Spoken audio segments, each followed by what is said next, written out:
நியாயம் சாகக்கூடாது இல்லையா?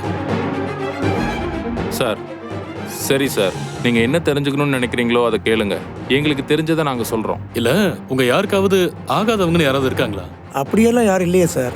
இல்ல யாரு கூடயாவது நீங்க சண்டை கண்ட போட்டிருக்கீங்களா? அப்படியெல்லாம் எதுவும் இல்லைங்களே சார். படிக்கிற இடத்துல உங்க பொண்ணுக்கு ஏதாவது பிரச்சனை இருந்துச்சா? அவள மாதிரி ஒரு அமைதியான பொண்ண நீங்க பாத்திருக்கவே மாட்டீங்க சார். எந்த வம்புக்கும் போக மாட்டா. வம்பு இருக்கிற இடத்துலயே அவ இருக்க மாட்டா சார். தம்பி, உனக்கு யாராச்சும் எதிரிங்க இருக்காங்களா? அப்படியெல்லாம் யாரும் இல்லை சார். அப்படியே இருந்தாலும் பூட்டின வீட்டுக்குள்ள வந்து அவளை கொலை பண்ணிட்டு வீட்டை பூட்டிட்டு மறுபடியும் எப்படி வெளியே போக முடியும்?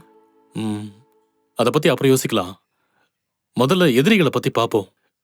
பழி வாங்கணும்னு நினைச்சா எந்த எக்ஸ்டென்ட்டுக்கும் போறவங்க இருக்காங்க சார்.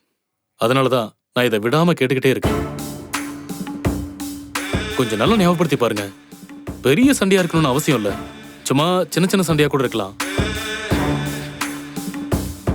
உங்க பொண்ணோட மரணம் உங்களை பாதிச்சதோ இல்லையோ, அது என்ன ரொம்ப பாதிச்சிருச்சு. அதனாலதான் நான் பர்சனல் இன்ட்ரெஸ்ட் எடுத்து இதை விசாரிச்சுட்டு இருக்கேன்.